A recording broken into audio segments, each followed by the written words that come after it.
Kenapa hati kita ini rentan dan mudah terluka dan tergores?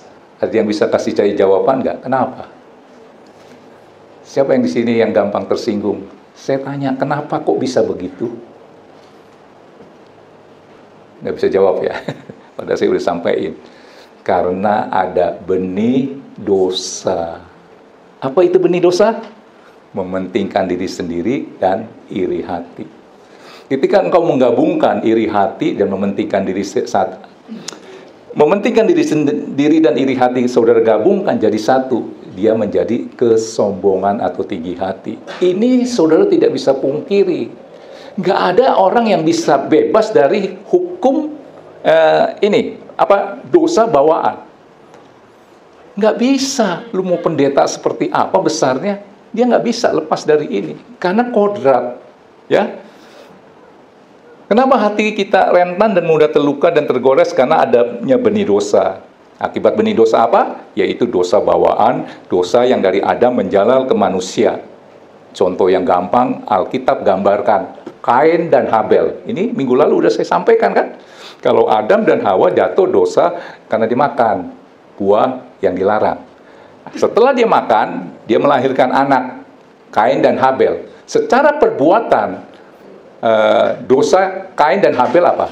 Iri hati kan? Ketika mereka berdua, Kain dan Habel mempersembahkan sesuatu kepada Tuhan, yang Kain kurang diperhatikan, panas hati dia. Itu namanya iri hati. Melahirkan dosa apa? Membunuh. Saudara tangkap ini? Alkitab sudah gambarkan ini. Nggak bisa saudara lari dari ini. Jangan bilang saudara bilang, enggak, saya nggak begitu. Nanti saya tes deh. Nggak akan bisa. Saya pun kalau saudara nanya, ada nggak? Mementingkan diri sendiri, ada. Siapa yang nggak ada? Pengen tahu saya. Presiden yang hebat lah, mungkin Pak Jokowi. Kalau sudah tanya ada nggak? Pasti ada. Nggak bisa lari dari kodrat dosa yang dari Adam dan Hawa. Ya. Nah, mementingkan diri sendiri dan iri hati digabung menjadi dosa, kesombongan atau tinggi hati. Dan iblis bekerja di area ini, tinggi hati. Dosa yang Tuhan paling benci. Sudah tahu kan malaikat? Ada malaikat yang jatuh dalam dosa, akhirnya jadi iblis. Siapa namanya? Lucifer. Emang dosanya ngapain? Berzina, ngerampok, bunuh orang, atau bagaimana bikin kekacauan. Kagak apa? Dosa tinggi hati, ingin menyamai Tuhan. Nah itu. Nah, tadi saya katakan, tinggi hati, dosa yang Tuhan paling benci, iblis bekerja di area ini. Dia nggak mau saudara itu rendah hati. Karena dia tahu dalam kerendahan hati itu banyak sekali berkat-berkat. Dia mau saudara itu dikomporin. Siapa pernah dikomporin sama iblis? Akhirnya nggak jadi rendah hati. Iya juga ya, ntar lu awas lu. Padahal dalam kerendahan hati, si iblis tahu banyak berkat yang dahsyat luar biasa. Iblis nggak mau dikomporin. Apa rumusnya? Kesombongan, iri hati plus mementingkan diri sendiri plus iri hati. Digabung, diaduk-aduk, jadilah tinggi hati. Si iblis kerja di area ini. Betul? Terjadi perdebatan A, B, C, D, ya debat-debat. Begitu tersentuh aja harga diri. Kata-katanya jadi meninggi loh. Saya lihat ini depan mata saya. Ya, oke, saudara bisa nangkep ini ya. Nah, saudara, iri hati bermula dari seringnya kita membandingkan diri dengan orang lain. Sehingga ketika kita lebih unggul, maka akan timbul kesombongan. Tetapi kalau orang lain lebih unggul, kita akan jadi minder. Bukan rendah hati loh, rendah diri. Saudara tahu nggak, saya selidiki ya, minder itu, rendah diri itu adalah kesombongan yang lebih sombong dari kesombongan yang sesungguhnya. Benar, ini kesombongan yang tersembunyi. Apa itu minder? Kesombongan yang lebih luar biasa daripada kesombongan yang benar. Dia mau tunjukin, cuman dia belum ada kemampuan. Tekadnya apa? Entar lu lihat ya. Makanya siapapun yang mau usaha, misalnya kayak Lucky, ayo Ki bangkit lagi. Tapi dengan tekad, entar ya, lihat ya. Kalau gua udah sukses, gua bangun apa di depan rumah lu. Gak boleh. Itu iblis punya kerjaan. Tangkap ini ya. Jadi minder itu apa? Kesombongan yang tertunda. Akhirnya timbulnya apa? Iri hati ya. Oke. Tadi saya katakan kesombongan itu dosa yang Tuhan paling benci. Apa kata firman? Amsal 16 ayat 5. Ayo cepat keluarkan. Setiap orang yang tinggi hati adalah kekejian bagi Tuhan. Saudara berbuat dosa terus Tuhan bilang keji. Ngerampok aja Tuhan nggak bilang keji loh. Ini kesombongan. Setiap orang yang tinggi hati adalah kekejian bagi Tuhan. Sungguh ia tidak akan luput dari hukuman. Yakobus 3 ayat 16 supaya saudara mengerti. Ketika mementingkan diri sendiri dan iri hati, saudara gabung jadi satu adalah menjadi tinggi hati. Yang ada apa? Kekacauan. Sebab di mana ada iri hati dan mementingkan diri sendiri, di situ ada kekacauan dan segala macam perbuatan jahat. Ternyata perbuatan jahat ngumpulnya di satu tempat. Yaitu apa? Iri hati dan mementingkan diri sendiri digabung jadi satu, menjadi kesombongan. Mengerti? Berapa banyak orang yang akhirnya tersandung dengan hukum oleh karena kesombongan.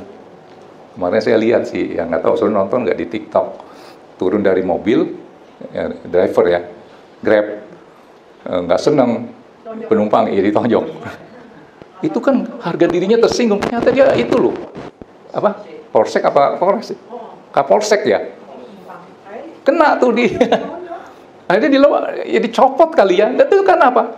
Harga diri. Cuman disuruh berhenti ke sono gitu ya. Maksudnya titiknya di sini, cuma minta tolong agak ke sana, kemana lah saya nggak tahu. Si drivernya bilang, wah Pak saya sesuai dengan titik gini-gini.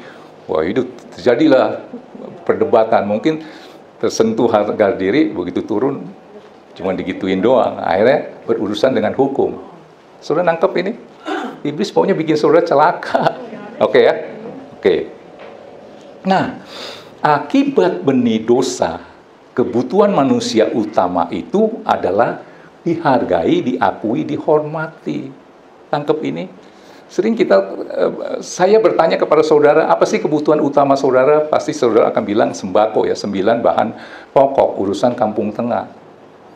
Akibat benih dosa, kebutuhan manusia itu tidak itu lagi. Memang kalau laki-laki ditanya mau kemana? Ya biasalah kerja untuk mencari sesuap nasi. Kan nggak bilang mencari segenggam belian. Sesuap nasi buat apa ya? Buat anak cucunya, istrinya makan gitu ya. Nah itu kebutuhannya akhirnya jadi dihargai, diakui, dihormati. Siapa yang nggak mau dihormati? Saya mau. Siapa yang nggak mau dihargai? Saya mau. Siapa yang nggak mau diakui? Saya mau. Ada? Oh saya emang nggak perlu dihormati, nggak perlu diakui, nggak perlu dihargai. Wah saudara robot atau apa? Tangkap ini ya. Nah, untuk memenuhi hal itu, maka saudara lihat banyak orang-orang yang terjerumus dengan kredit macet. Kenapa? Beli-beli barang yang mewah-mewah, yang nggak sesuai dengan dia punya kesanggupan. Ini, tangkap ya. Sepatu ya 300-400 udah mewahnya bukan main. Saudara mau belinya yang 5 juta. Ampun dah. Tas, jam tangan 200-300 sampai 200 juta, 300 juta, nunjukin jamnya sama. Betul kan? Sepatu, kalau Ibu Erna bilang injeknya sama. Memang ada sedikit lebih enak, tapi beli yang agak pantas saja, nggak perlu beli mereknya. Saudara mau pakai mereknya apa mau pakai sepatunya? Kalau pakai merek A yang terkenal gitu, emang saudara jalannya melayang. Carilah sepatu yang enak dipakai, tidak perlu sampai 200 juta ada loh, ya. Saudara nangkap ini ya. Nah, untuk memenuhi semua itu, firman Tuhan mengajarkan berhargalah apa kata Tuhan. Kalau selama ini saudara berharga, maunya berharga apa kata manusia, ya. Amsal 4 ayat 8, keluarkan. Tadi saya katakan, jagalah hatimu dengan hikmat. Ini kan masih Amsal 4 ya, yang perikopnya apa? Nasihat untuk mencari mencari hikmat kan? Ini pasal Amsal 4 ayat 8. Lihat, kalau saudara menjunjung tinggi dia, yaitu hikmat, maka engkau akan ditinggikannya. Ini kan kebutuhan manusia utama kan? Engkau akan dijadikan terhormat apabila kamu memeluknya. Perlu hikmat. Tangkap ini? Coba keluarkan Amsal 8 ayat 35. Betapa pentingnya hikmat itu. Amsal 8 ayat 35. Karena siapa mendapatkan aku ini huruf kecil berarti hikmat lagi berbicara. Karena siapa mendapatkan aku mendapatkan hidup, dan Tuhan berkenan akan dia. Dia yang menjunjung tinggi hikmat. Tangkap ini ya. Saudara, mungkin pemain musik boleh. Saya akan tutup dengan sebuah cerita. Akibat luka batin akan timbul adalah akal pahit. Ya, kondisi hati seperti ini, saudara menghampiri Tuhan, saya jamin pasti saudara nggak ketemu. Ya, perlu kesucian hati. Sehingga firman-Nya berkata, berbahagialah orang yang suci hatinya, boleh dikeluarkan cepat, Matius 5 ayat 8. Berbahagialah orang yang suci hatinya, karena dia akan melihat Tuhan. Nah, hatimu kotor dengan luka-luka, apa jadinya? Ketika saudara datang menghampiri Tuhan, kalau zaman dulu itu harus mempersembahkan lembu domba. Mau ketemu Tuhan kan? Harus ada korban.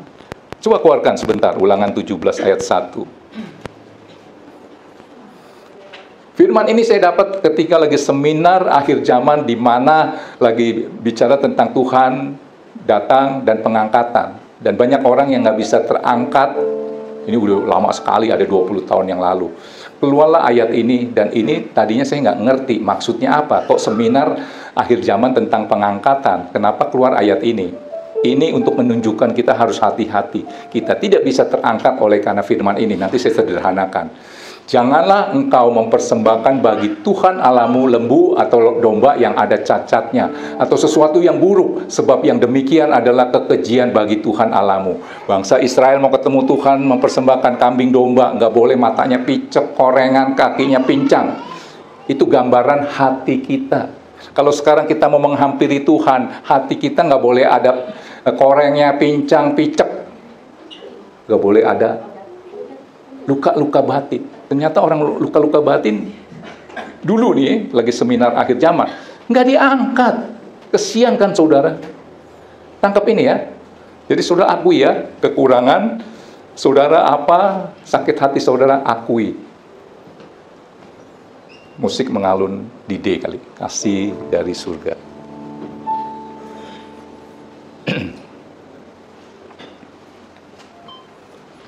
Saya baca dulu ayat penutup, Ibrani 12 ayat 14. Dengan kondisi hati yang ada slack dengan seseorang, saudara nggak bereskan, nggak ketemu Tuhan. Ini firman Tuhan. Berusahalah hidup damai dengan semua orang dan kejarlah kekudusan. Sebab tanpa kekudusan tidak seorang pun akan melihat Tuhan. Ternyata berdamai dengan semua orang itu adalah bagian daripada kekudusan. Saudara boleh menjaga hatimu dengan tidak mau nonton film porno, mau jaga kata-katamu manis, beribadah, rajin, baca Alkitab, tapi di hatimu ada dendam, nggak berdamai dengan seseorang, sia-sia nggak ketemu sama Tuhan. Dan tadi saya katakan luka batin akan menyebabkan apa? Kepahitan, ayat 15. Sehingga dia tidak bisa menerima kasih karunia. Kasih karunia apa? Yaitu keselamatan yang Tuhan berikan. Saudara diselamatkan karena kasih karunia, bukan perbuatan baik. Jagalah supaya jangan ada seorang pun menjauhkan diri dari kasih karunia Allah. Agar jangan tumbuh akal yang pahit, yang menimbulkan kerusuhan dan yang mencemarkan banyak orang. Akibat saudara nggak bersihin hatimu itu akhirnya menjadi kepahitan. Ini sama saja saudara sedang menolak kasih karunia yang daripada Tuhan. Saya mau katakan, tidak mau mengampuni, saudara sedang menolak pengampunan dari Tuhan. Seolah-olah saudara berkata, Tuhan, Engkau nggak perlu mati di kayu salib buat saya. Nah, kalau saudara tidak mau mengampuni, saya tutup dengan sebuah cerita.